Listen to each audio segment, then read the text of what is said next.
Bueno, eh, buenas tardes a todos. Les pedimos si pueden ir tomando asiento, así empezamos con el evento.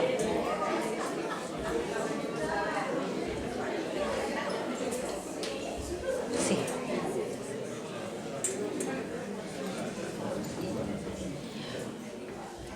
Bueno, antes que nada queremos agradecerles a todos haberse acercado a la Sociedad Central de Arquitectos.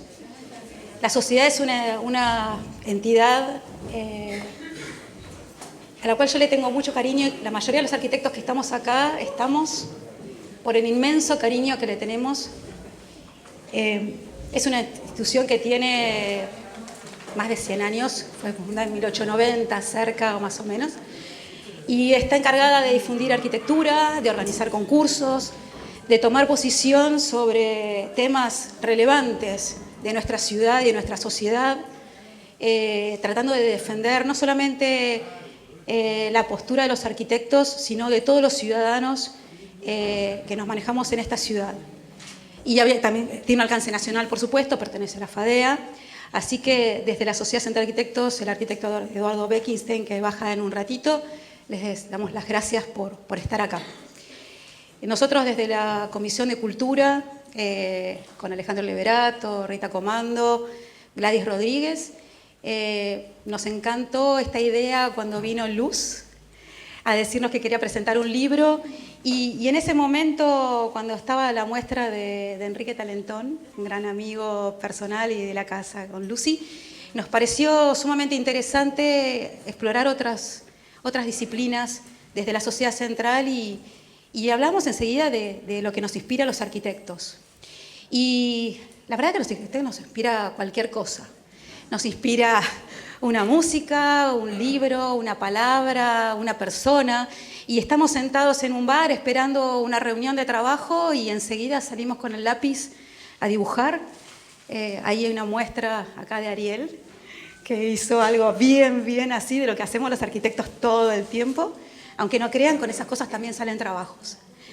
Y nos inspiramos y dibujamos y nada, o sea, exploramos esa parte nuestra que con tanto cariño le ponemos. Y salió esta convocatoria, invitamos un montón de arquitectos que siempre tan gentilmente, muchísimas gracias, Edgardo Minot, Sandro Borghini, y un montón, Ariel Pradelli, un montón de mujeres del colectivo que después vemos si las podemos nombrar a todas, a Viviana Palumbo, Chris Kaut, si me ayudan chicas, Claudia Faena, bueno, eso es en representación de todas y de todos los que Flavio Hanches participaron en esta iniciativa.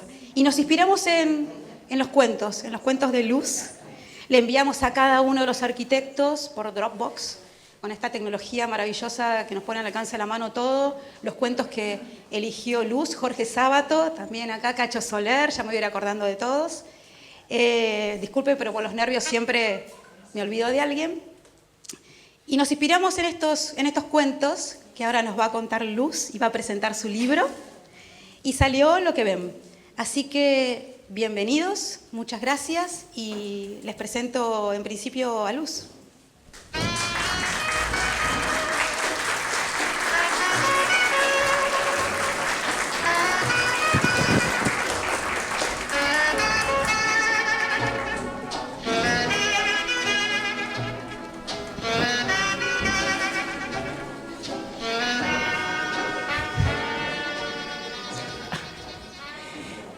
Es un gran honor para mí estar aquí junto a todos ustedes. Esta es mi obra, mi séptima obra, que tardé en escribir algunos de sus cuentos casi 10 años.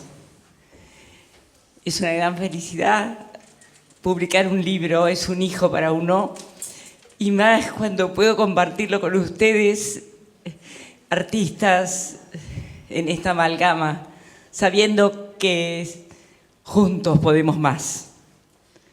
Es maravilloso que la arquitectura, el arte y la literatura se unan, porque todos tenemos inspiración, esa llama que nos despierta, que nos atrae y que no nos deja dejar de crear.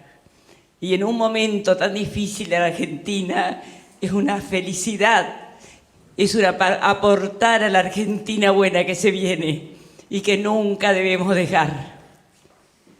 Quiero pedir a dos amigos, Antonio Requeni, académico de literatura, y el viernes es destacado como huésped de honor de la ciudad, y a Daniel Jinson, gran amigo y traductor de toda mi obra al inglés. Quienes debían hablar en este momento de la obra, por dos razones muy difíciles de salud, ninguno de los dos pudo venir. Un familiar enfermo en un caso y en el otro, mi prologuista, Mario Golubov, se encuentra con razones de imposibilidad por razones de salud para llegar. Sin embargo, me mandó el mejor de los deseos diciendo que el talento y la pasión no pueden claudicar. Y es un gran mensaje. Por favor, ¿quieren pasar los dos? Vamos a necesitar una silla más.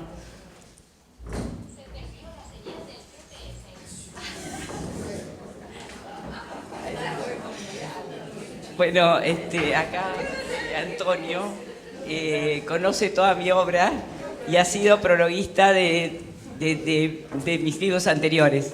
Regreso a los Jazmines, y ha estado en toda mi carrera. Daniel Simpson igual, con todos sus poemas, ha estado en esa compañía. Así que ellos van a leer y van a representar a lo que los otros dos no pudieron estar presentes hoy. Así que les cedo la palabra. Sí, por favor.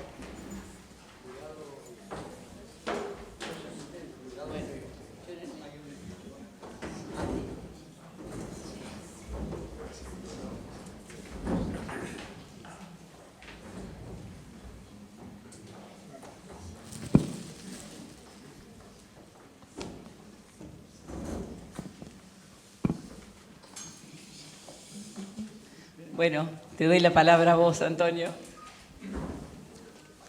Bueno, buenas tardes a todos y a cada uno de ustedes.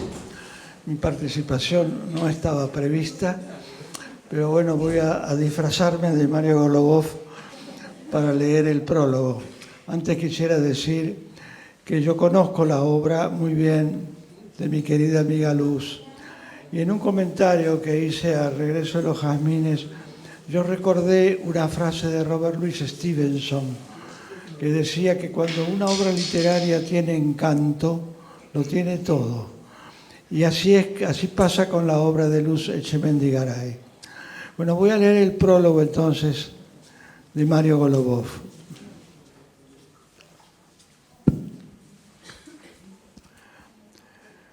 No es que del cuento fantástico esté completamente ausente la realidad. De nada está ella ausente, y menos de la literatura. Pero es su modo, siempre tratando de ser distante de la misma, que distingue una ficción de otra, a un autor de otro. Leopoldo Lugones, Horacio Quiroga, Jorge Luis Borges, Roberto Al, Adolfo Bioy Casares, Julio Cortázar, Silvina Ocampo, Isidoro Blaisten, para no hablar sino de los mayores y solo de este país, tienen sus maneras de rozarla, de aludirla, de usarla a veces como pretexto, de transformarla. El modo de Luz Echemendigaray no parece menos competente ni menos eficaz. Cuando creemos que la realidad ocupa todo el texto, ella desaparece, se desvanece, y hay una suerte de revelación, una escena lejana, histórica y fundante, Anillos, un cuadro famoso de un autor famoso en un lugar famoso, Manchas de humedad, y una líder popular, ella, ella y su valija de cartón. Por otro lado, estos son todos los títulos de los cuentos. Por otro lado, que la realidad se escapa, que es lábil y resbaladiza, que es fugitiva, se comprueba en las distintas versiones que dan los personajes del mismo hecho. Las hermanas, otro título, y las huellas que parecen ser de otros, los besos que parecen ser de otros, el billete falso, en falsedades. Además, y el detalle no es superfluo, Luz es entrerriana y esencialmente entrerriana. Eso quiere decir que el paisaje, el agua y las plantas, los ríos, las playas y las costas, la fertilidad de la tierra, los pequeños pueblos, tanto como las ciudades, sus gentes, están interiorizados en la escritura. En ella la naturaleza es natural. Este es el 7º libro que publica Lux. Es quizá el más trabajado y donde no solo están presentes las marcas de Julio Cortázar y de Jorge Luis Borges, de Gabriel García Márquez y de Yasunay Kawabata, sino las del propio avance en el terreno de la ficción, su apoderamiento del oficio de escribir, lo que quiere decir el modelamiento estético de la forma, la búsqueda y el hallazgo de la forma para contar la historia.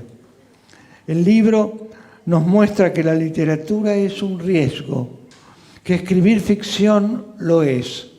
No se aborda sin peligro la conversión de una idea, de una imagen, de una intuición sensible en escritura, y la de esta en una versión creíble, verosímil, aceptable de la normalidad.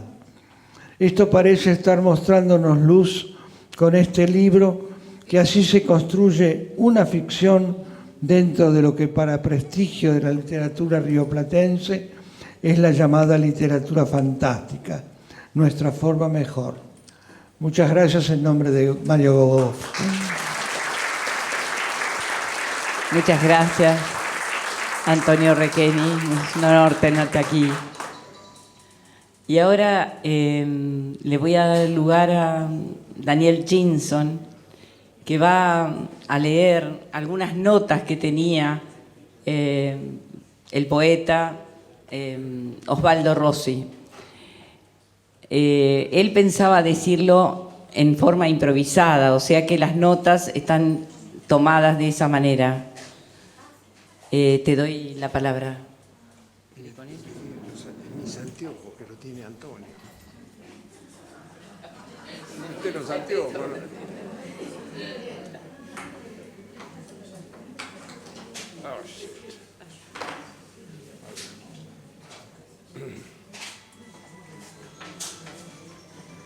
Bien, Osvaldo Rossi escribió lo siguiente: en este libro todo está narrado con asombrosa naturalidad.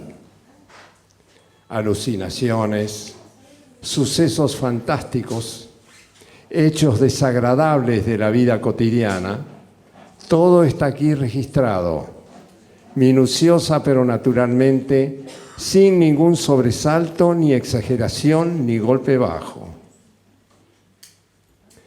Pero no debemos engañarnos. Bajo una aparente sencillez, y entre paréntesis Osvaldo escribe, del arte de la tapa, del lenguaje de los cuentos, cierra el paréntesis, subyace toda la complejidad de la experiencia de vida que da origen a estas páginas. El libro está compuesto por una serie de narraciones breves, algunas muy breves. El nombre de ficción, nuevamente entre paréntesis, o de mini o microficción, cierra paréntesis, no me parece adecuado para ellas. Sabemos que nuestros sentidos hacen un recorte del mundo que nos rodea y son insuficientes para dar una acabada idea de la realidad. Consecuentemente, lo que consideramos real es también una ficción. no muy diferente de lo que registran las ficciones que integran este libro. En tal sentido, nada de lo fantástico que sucede en Elia y su valija de cartón puede resultarnos inverosímil.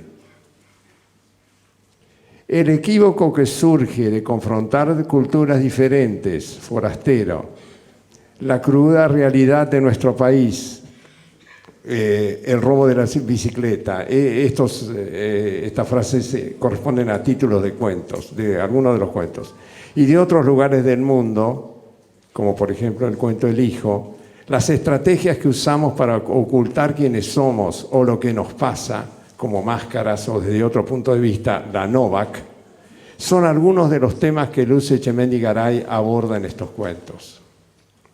Quiero detenerme ahora en unos pocos ejemplos de los muchos que podría elegir de este conjunto.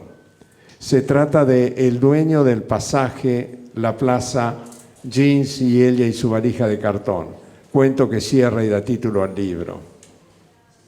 Quiero detenerme ahora en unos pocos ejemplos de los muchos que podría elegir de este conjunto.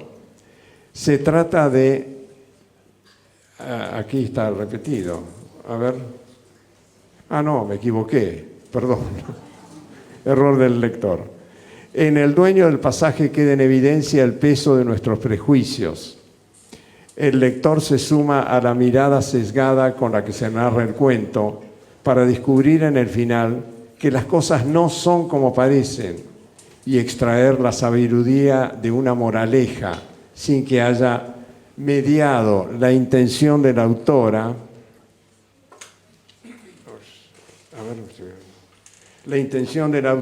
de presentar una fábula. En el segundo de los ejemplos elegidos, el cuento La plaza, se evocan con nostalgia visiones de la adolescencia que aparecen recurrentemente en los sueños de quien narra.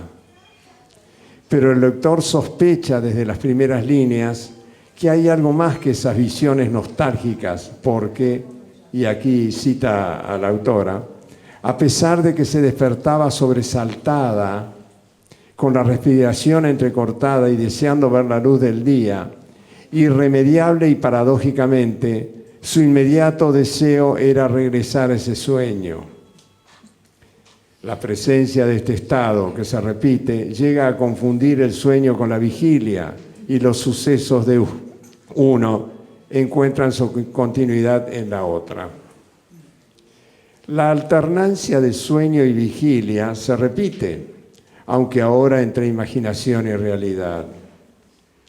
En el tercero de los cuentos elegidos como ejemplo, titulado Jeans, como en todas las narraciones de este libro, el lector se encuentra con algunas pistas que lo llevan a pensar que hay algo más de lo narrado, pero es recién en el final cuando se devela el enigma y el cuento agrega otra capa de significación a lo que resultaba aparente.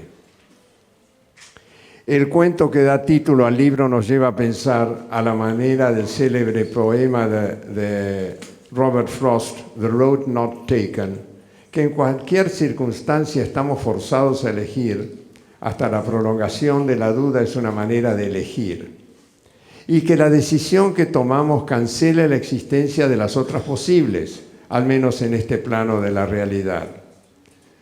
Pero también hay espacio para otra mirada. La enunciación de la teoría cuántica dio lugar a algunas paradojas. Algunas paradojas. A ver, uno de los modelos propuestos para la resolución de esas paradojas es la interpretación de los muchos mundos, popularmente conocida como de los mundos paralelos. Las realidades son múltiples, pero no tienen posibilidad de contacto entre sí, a la manera del jardín de los senderos que se bifurcan, que Jorge Luis Borges escribió mucho antes de que la IMM, o sea, la interpretación de los muchos mundos, fuera propuesta. Esta interpretación parece ser la causa del cuento que da título al libro. Una persona reconocible toma una decisión que le permite llevar una existencia distinta, pero igualmente verosímil, de la que conocemos y que inevitablemente no cancela la que conocemos, permitiendo en el lector la convivencia de ambas. En suma, y además de lo ya mencionado, se trata de un libro en el que la memoria y consecuentemente la verdad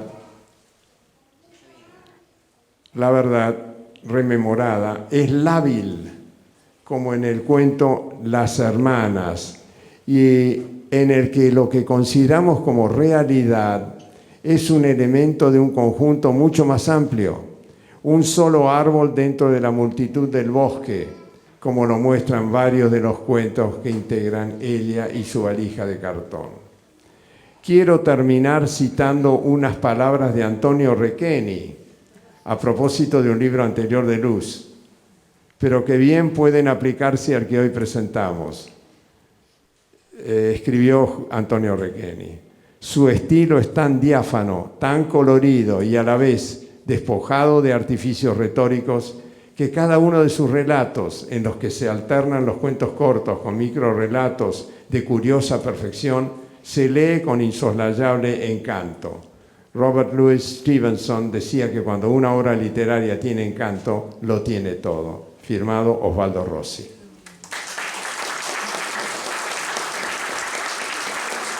Muchas gracias. Quiero darle lugar a la mesa al tema de la inspiración.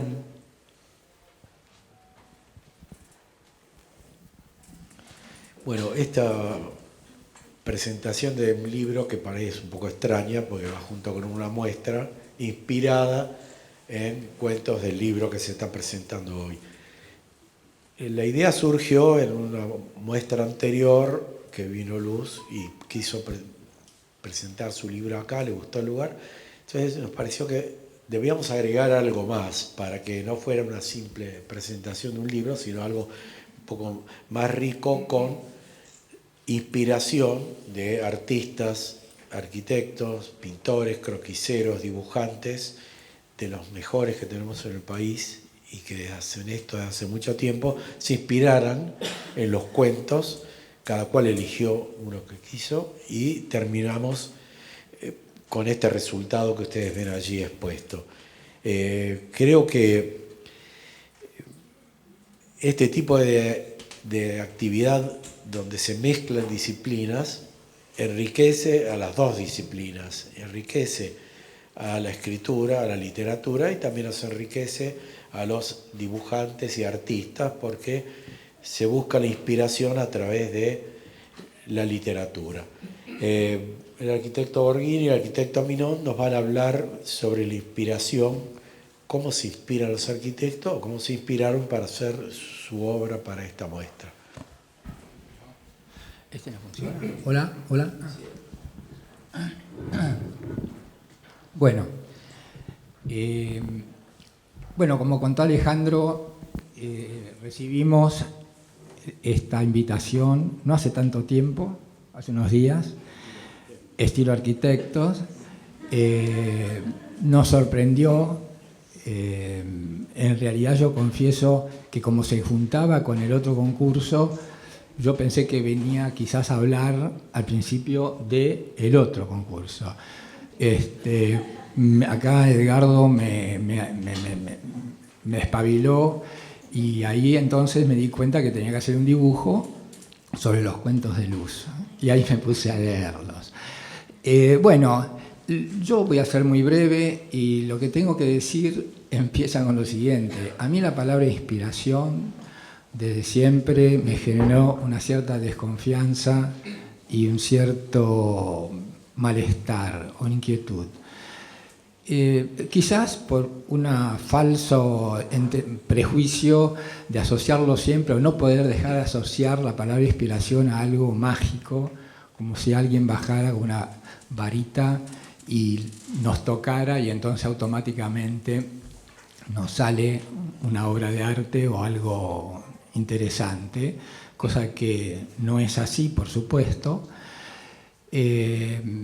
A mí me gusta más quizás una palabra motivación, porque creo que todos nosotros estamos siempre, como casi diría, bombardeados a diario de una cantidad de estímulos de la vida que nos rodea, de los hechos que nos rodean, lo que observamos, la naturaleza, lo construido, la arquitectura, la gente, las obras de arte, la lectura, el cine, la poesía.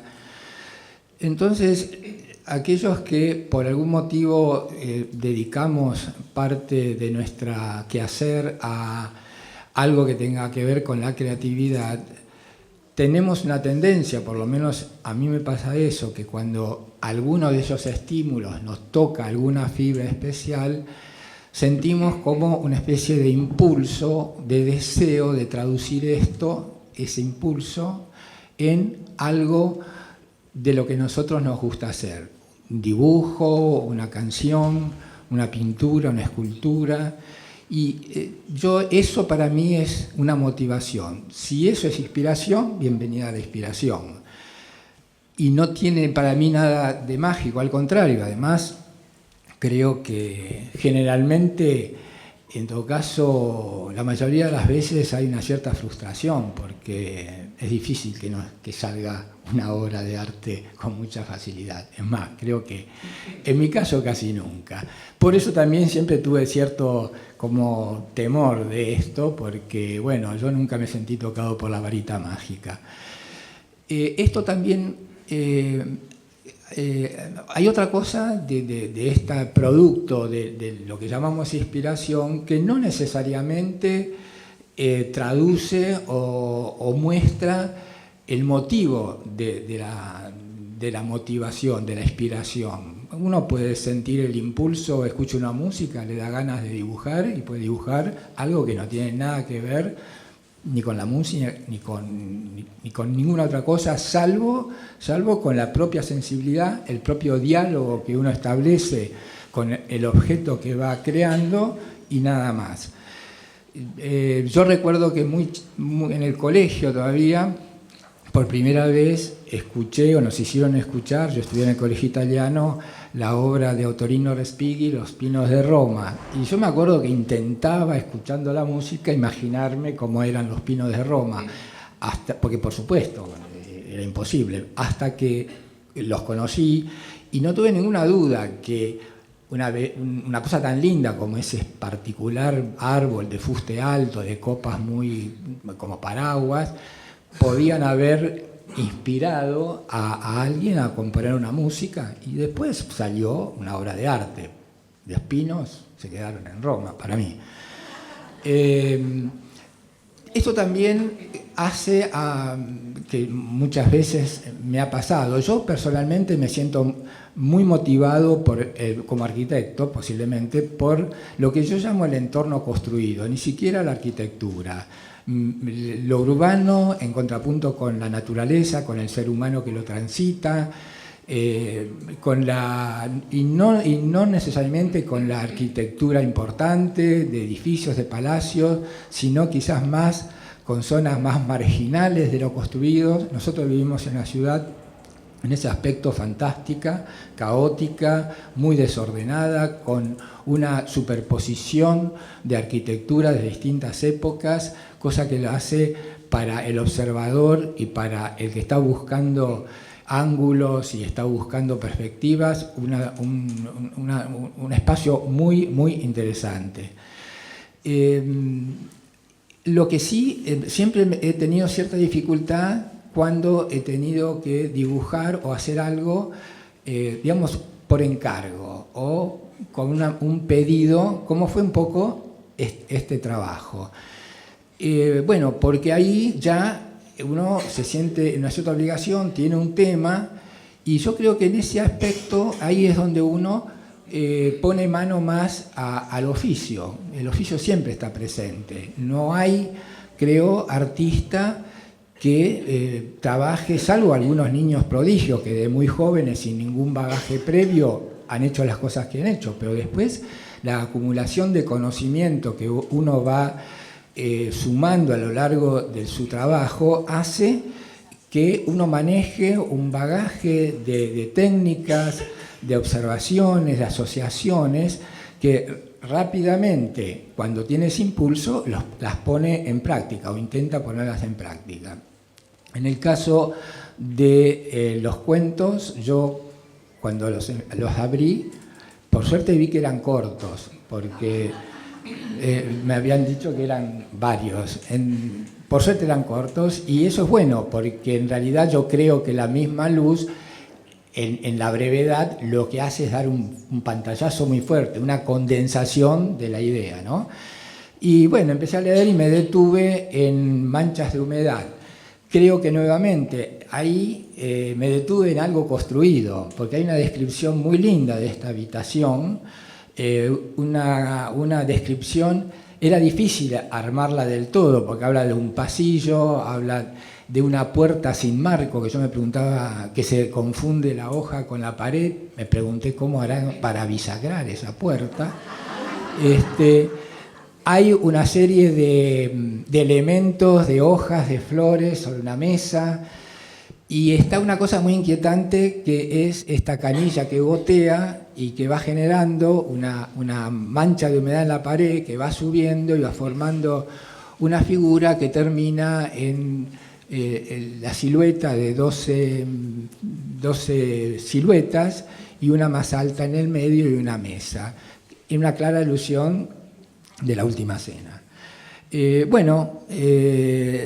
Al principio, ahí ya me armé en la cabeza, porque automáticamente uno no puede evitar armarse el dibujo previamente en la cabeza, uno lo ve ya como es. Pensé al principio trabajar solamente con carbonilla, que es un elemento que a mí me gusta utilizar porque me saca de la obligación del detalle, es un elemento muy blando. Y después le tuve miedo al blanco y el negro y esa mancha de humedad que iba a ser muy fuerte, entonces agarré y puse mano a la acuarela, que es más suave y más quizás como la onda de luz. Por eso, gracias a la invitación y gracias a Luz por la inspiración.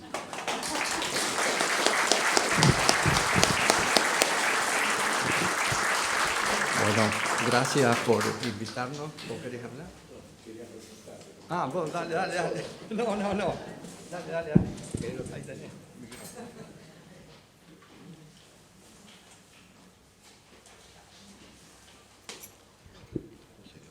Bueno, Edgardo Mirón, arquitecto, dibujante excelente, nos conocemos desde hace mucho tiempo y bueno, ha sido uno de los pioneros del dibujo de arquitectura de la modernidad, digamos, ¿no? Y bueno, ahora nos va a contar qué es lo que hizo o cómo llegó al resultado. Bueno, cuando me invitaste y me dijiste que había que hablar de la inspiración, yo la relacioné mucho con lo que hago, que es arquitectura, además de cosas de arte. Y pensé, bueno, ¿dónde está la inspiración?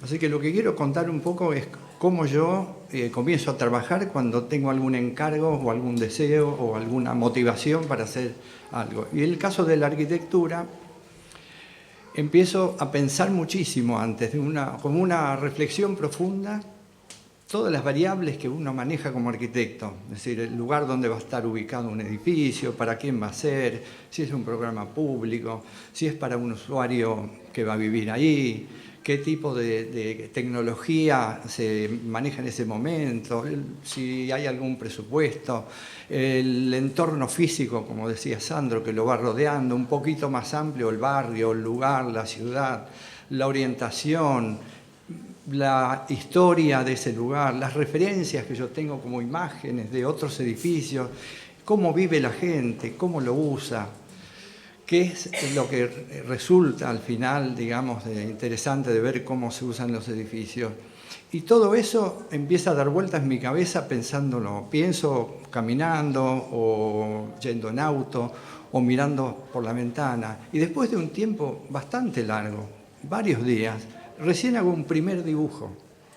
Entonces todo eso que es como una especie de centrifugadora mental que yo llamo más que inspiración, es transpiración de las ideas, van aflorando más arriba las variables que yo considero más importantes, por las cuales ese edificio, ese proyecto sale de esa manera y no de otra.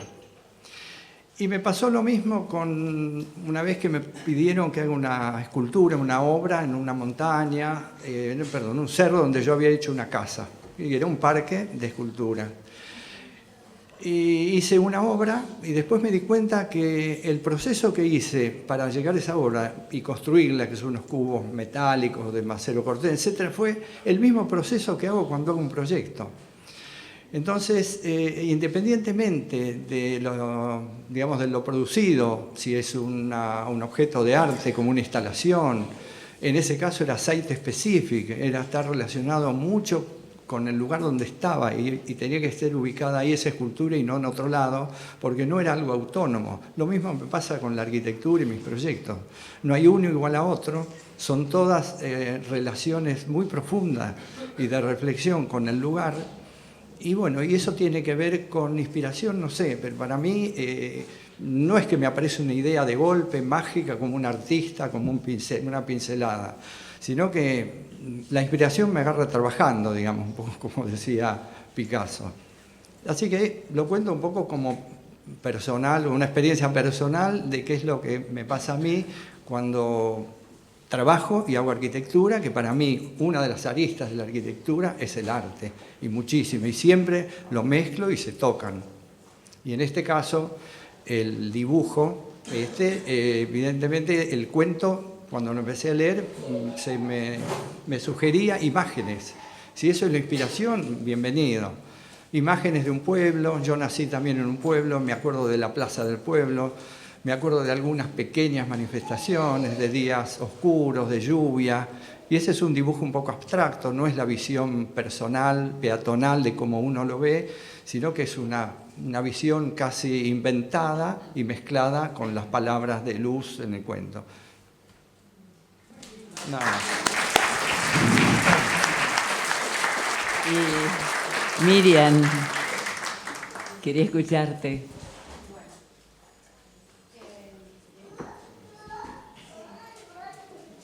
¿Querés uno de...? Allá en aquel podés hablar. Bueno, más que nada, gracias a todos. Gracias, Luz. La verdad que quedó muy lindo todo esto, este invento que se nos ocurrió. Creo que estamos entre amigos, entre colegas, entre gente que se dedica al arte y a la inspiración. Y muy breve quiero agradecer a los arquitectos, me hice de la lista para no olvidarme de ninguno: Horacio Noni, Jorge Sábato, Claudia Faena, Claudia Pezzani, María Jesús Huarte, Juan Fontana, Roberto Frangella, Sandro Borghini, Gladys Rodríguez, Vilma Criscaut, Edgardo Minot, Sandra Mazasa, Horacio Sardín, Isaac Rasdolski, Viviana Palumbo, Adriana Pérez Moralejo, Julio Oropel, Ariel Pradelli, Liliana Tarramazo, me parece que está de vuelta, Mariana Viñas, Flavio Sánchez, Oscar Soler, Marilita Giuliano y Isabela León Lecín, que es nuestra joven arquitecta.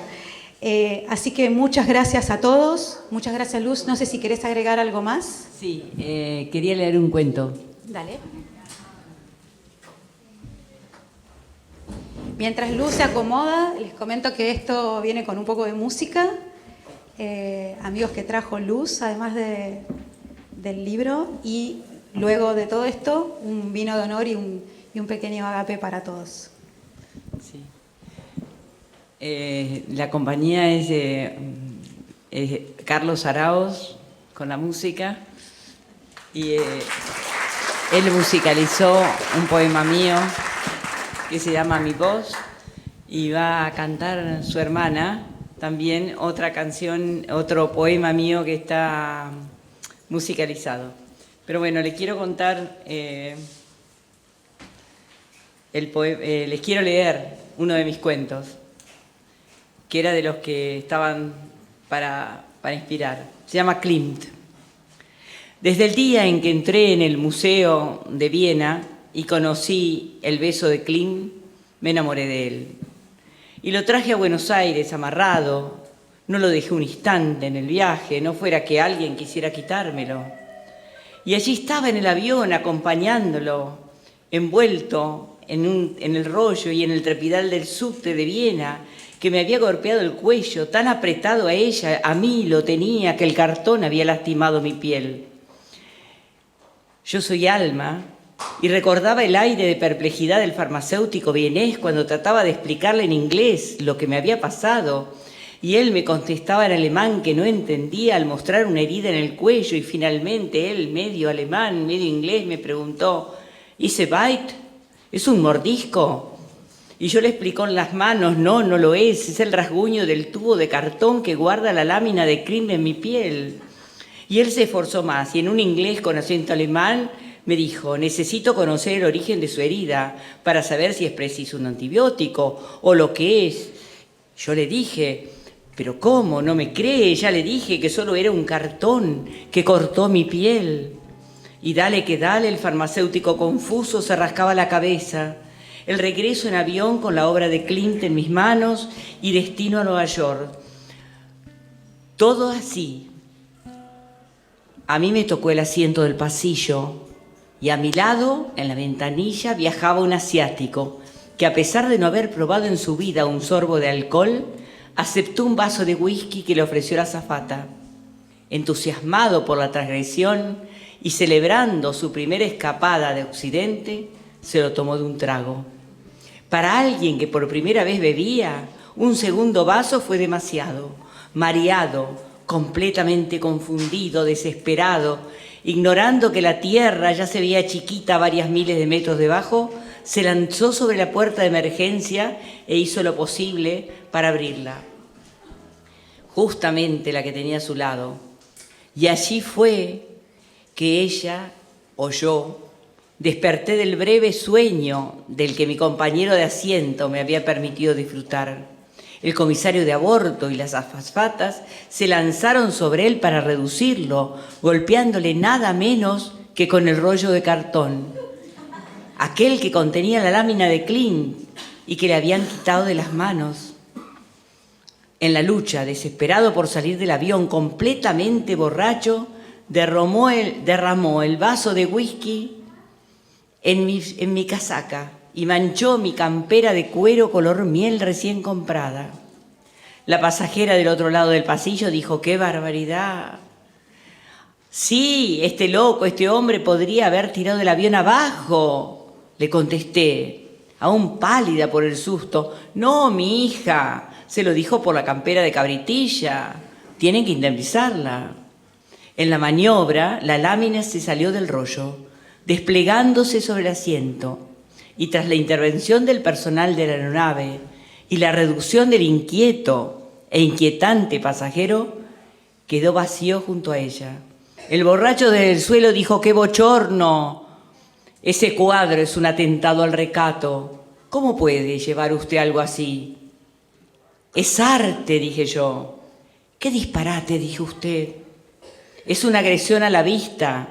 Eso que los accidentes llaman arte, ¿se da cuenta? ¿Usted se miró la cara? ¿Se miró el vestido? ¿Cómo puede viajar así? La imagen desplegada, el póster yacía en el piso. Había perdido los colores originales. Lucía pálido. El oro se había apagado. Miré mi vestido. Estaban allí todos los colores y el oro del cuadro. Se había convertido mi cuerpo en un verdadero Klimt. El whisky vertido, la escena sufrida, la expresión de mi rostro en éxtasis, el pelo revuelto, habían producido una imagen alucinante. Un nuevo beso. Klimt se reía. El cuadro tomaba mis formas, mis curvas. Subía la imagen por mis brazos dorados y el cuello, donde estaba la herida. Había una firma en ese lugar, su marca, señal de que había estado por allí también el autor.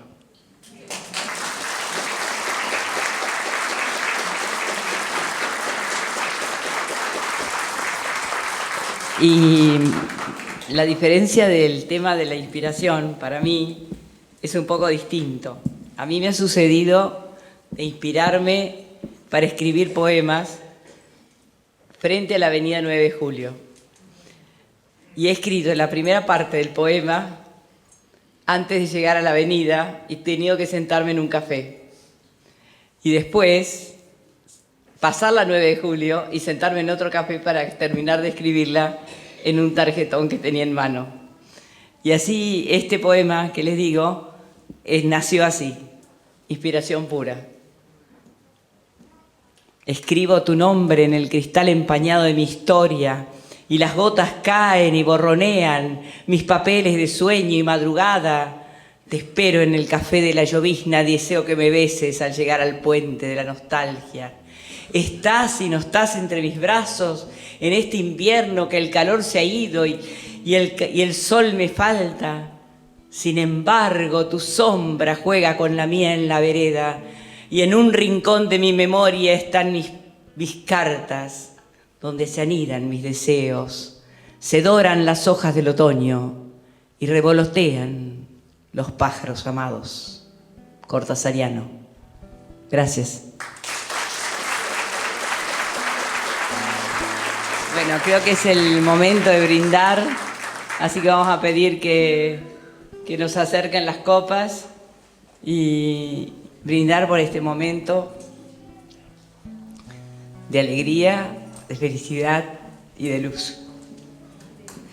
Quiero agradecer a ustedes, a todos los que participaron, porque realmente increíble que a veces uno intenta hacer una muestra o algo así, compartir con artistas, y yo lo he hecho en otras oportunidades, pero a veces he intentado hacerlo muchas veces, y unir arte y literatura, cosa que hacía ya Coco Chanel cuando convocaba a los poetas y a los pintores en París, y en Inglaterra también se ha dado.